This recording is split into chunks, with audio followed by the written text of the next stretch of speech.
Hello and welcome to the channel of Absolute Quality. Today we're doing another weapon review, and that's right, as you can see on your screen, it is the Guiding Star. This is a auto rifle. Got this one from Jalal down from the Dead Orbit when I sided with them for a week.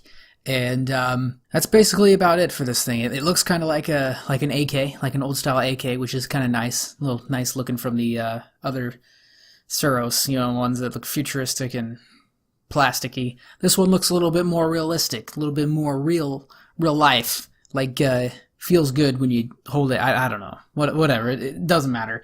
But yeah, let's talk about this weapon. So basically, I did it a different way last time as well. I'm just going to talk about it, and then at the very end, I'll start ranking them and putting numbers in so that you guys can just get a little good rundown from my opinion, at least in the beginning, if you don't really care about the ranking process at the end. So, my opinion, I really like this gun a lot. I liked it a lot. Like, really a lot. So, I want to give you my KD. So, my KD, playing the 15 matches that I do play with these weapons, was a 2.16. So, it's over a 2, so that means I did quite well. I did very well with this weapon, no matter what match I went into. So, that's a plus. Right, that's a plus. So, let's just run down through the stuff that was on the right side in the bottom hand corner. I have it up on my TV, so it's just easier for me to look at. So, first of all, the impact. Look at the impact of it. It did well.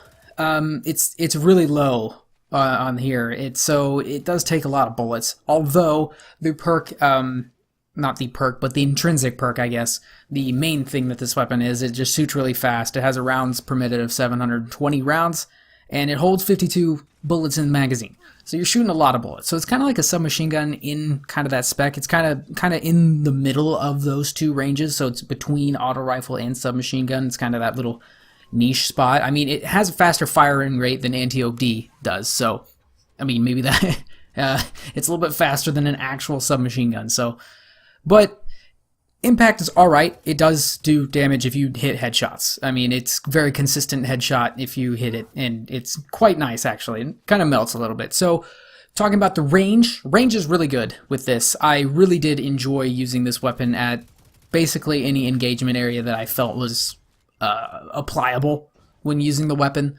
So, any short range distance was perfect.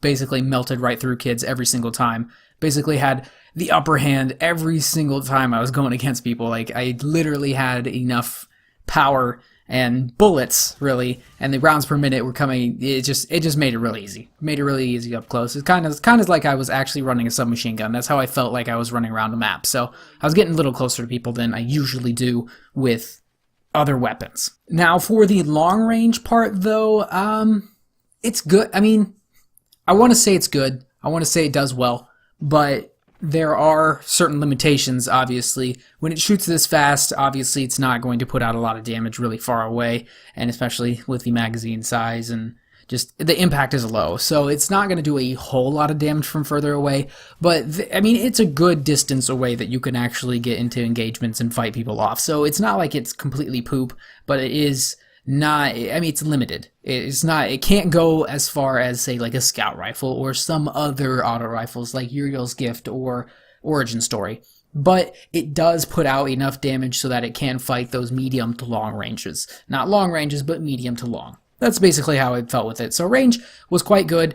On this, it is just a little bit under half, but it really didn't feel limiting in that way. Like, it didn't feel like I had to get close. I mean, there were definitely times where I was killing people from probably 25, 30 meters away. Move on to stability and handling. The weapon handled quite nicely, actually. It may take a little bit getting used to because it's an auto rifle, so it does have a little bit of a bounce that maybe you're not used to if you're not using auto rifles. But stability and handling were quite good. If you were able to hold it straight, it shot basically where you wanted to shoot it. It wasn't all over the place. It didn't have very forceful kick like some hand cannons do or something like that. It did have some kick and some bouncing around, but it's very doable. Very doable. You can definitely hold it down if you want to. Very, very doable. Reload speed, quite good. It's over half on the bar here, but it is definitely good. I mean, it reloads fast. It's not like it's it's like a do or die situation if it reloads slow, you know. It reloads basically normal, I would say. So it's not crazy, but it's not bad. It's just, you know, halfway. But yeah, that was my opinion, really.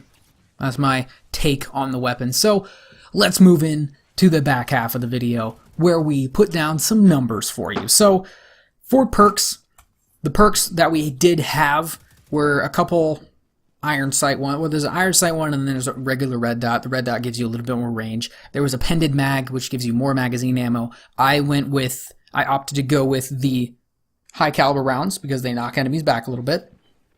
And then it had the last perk that was basically if you were aimed down on the sight, you gained more movement, speed, and target acquisition, which is really nice, and I really enjoyed that. I believe that's called moving target, that last perk. You'll see it at the very beginning of the video anyway, so it doesn't really matter. But anyways, I did really enjoy that perk, and I really enjoyed high caliber. I always do enjoy high caliber rounds. They do a little bit of messing up with the enemy's aim, and I do quite like that a lot. So that's what the perks are, so hopefully you guys check those out. But we're going to give perks a 7. It wasn't fantastic like some perks are with exotics, or some that are just coupled together and help the weapon out with like anti-op D or something like that. They were good. They were good. So I'm going to give them a 7. They weren't bad, that's for sure. Moving on to long range. Long range, I am going to give it an 8. Now, I'm giving it an 8 because it did do basically all that I asked at any range that I was asking for. It wasn't super strong at very, very long distances, but it was good at what I needed for it to do. And then also with short range, I'm giving that a 9 because it was even better at that range, because it felt more like a submachine gun up close, and so it was really easy to go quite quickly between targets and moving around and maneuvering and all that stuff. It did feel normal to use this weapon quite effectively in those small spaces. Moving on to effectiveness and overall rating. So for effectiveness, you know we have to do the kills and deaths total calculations here. So for kills, we had 272 kills. That's kills and assists, if you don't know.